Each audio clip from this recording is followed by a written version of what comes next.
So let's walk through how to create a course in this new updated version for professional learning. Once you enter the home page for PowerSchool, click on Professional Learning. On the left-hand side, you will find many different options. If you have the ability to build a course, you will see Build here. That is where you will begin. If you do not see that and you are asking to build a course, please contact me, Christine Guthrie, so I can help you. First step, most of this is intuitive. We're just going to click Build Course and Section, and your option is for an instructor-led course. So we click both of those and continue. The new format will walk you through part by part. You will see the required elements and non-required elements. I will review some, but not all of the information because much of it is intuitive.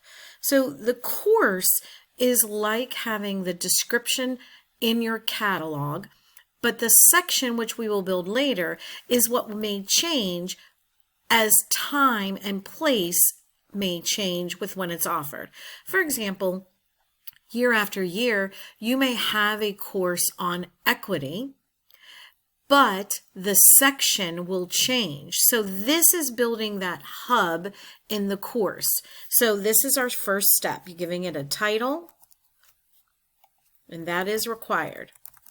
Your office will be determined by your role. Course provider, for most of it, will be default. If you are interested in having a Schoology course that as your registrants join or register on the platform, they're automatically enrolled in a Schoology course, stop right here, contact me, Christine Guthrie, so that I can help you with that part. You do not have the ability to build any templates, but I can help you.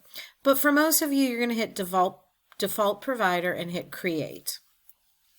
Now you're going to walk through each of these categories. You'll notice again, there'll be required sections and choice sections.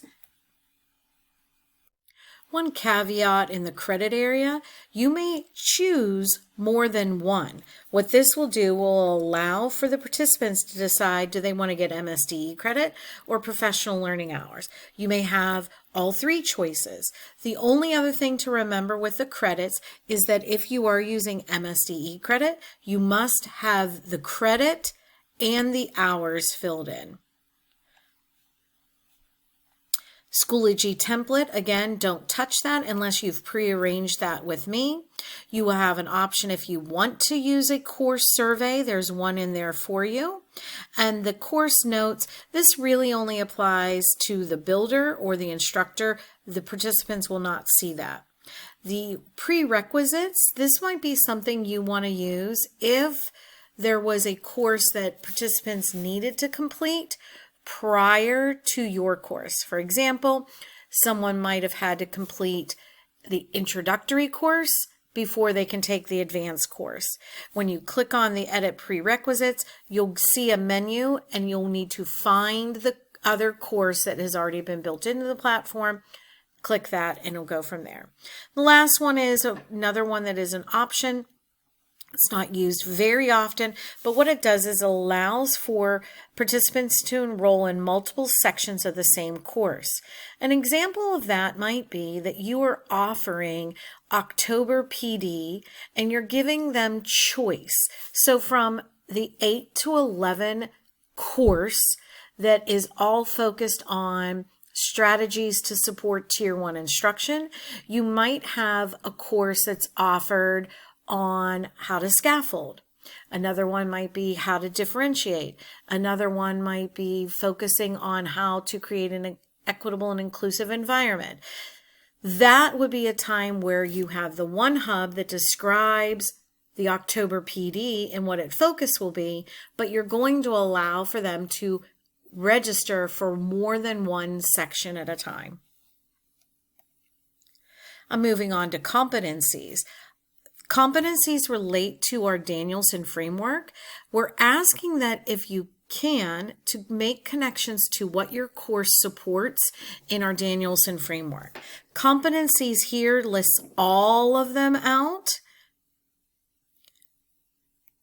And then the Danielson framework also has them all out, but I feel this one's organized a little better because you can click, oh, my course relates to everything in domain 1.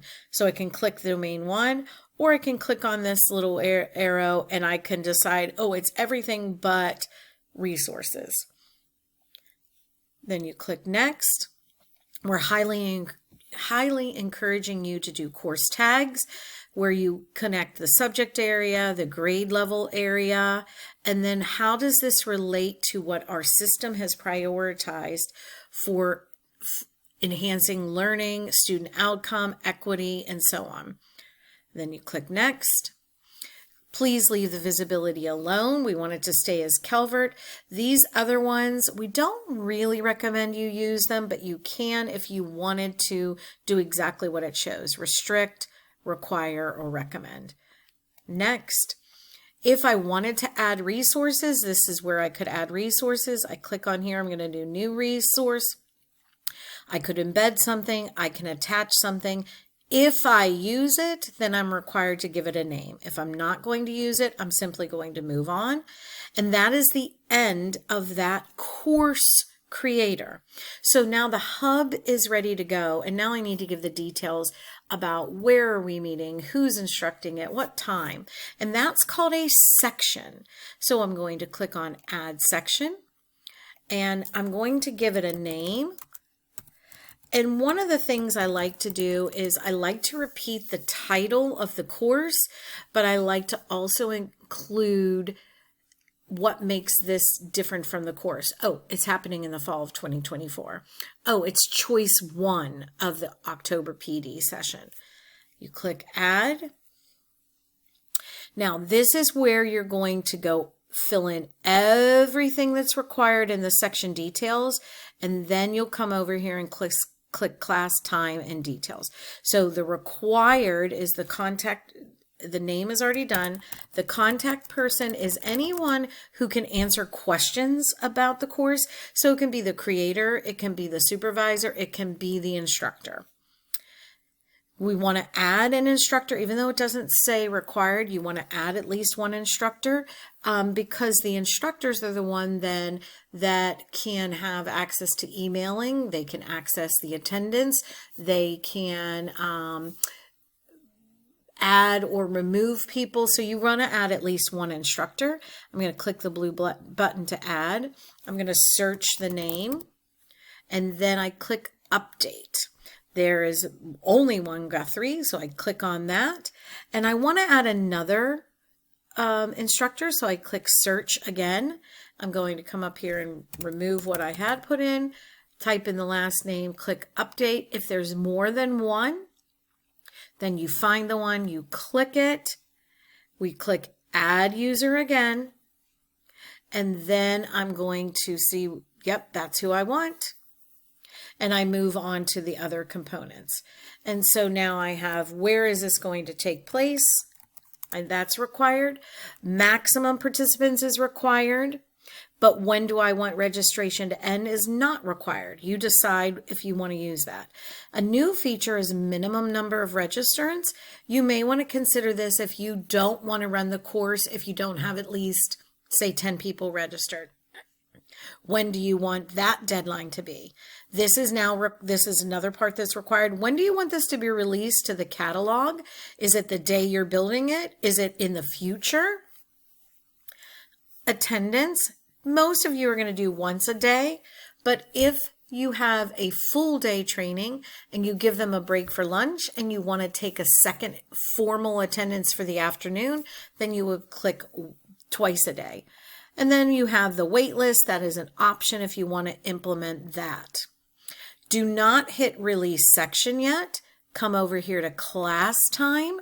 Now I'm going to add my time. So I click add class time. It's going to meet on starting the 5th.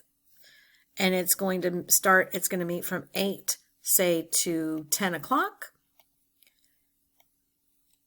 If I need to add another one, it's going to also meet on the 6th at the same time. I'm good. I'm ready to go. If it is something that's meeting every Tuesday at the same exact time, then I simply would use reoccurring. Is it happening weekly? Is it happening monthly? And we just follow along with those. Once you have everything, you're going to ignore roster and you're going to ignore attendance.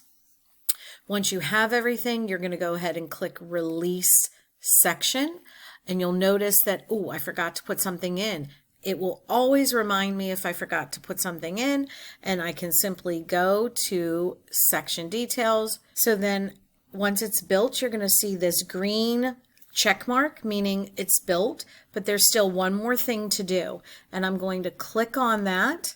And now I need to say, oh, I do want to release the whole course. I've built the course, I've built the section, I'm now ready to put it into my catalog, and I'm now going to click release course. Once I have clicked release, you're going to see the double green, and I can now go to my instruct if I'm listed as the instructor, and I can go ahead and find that course there.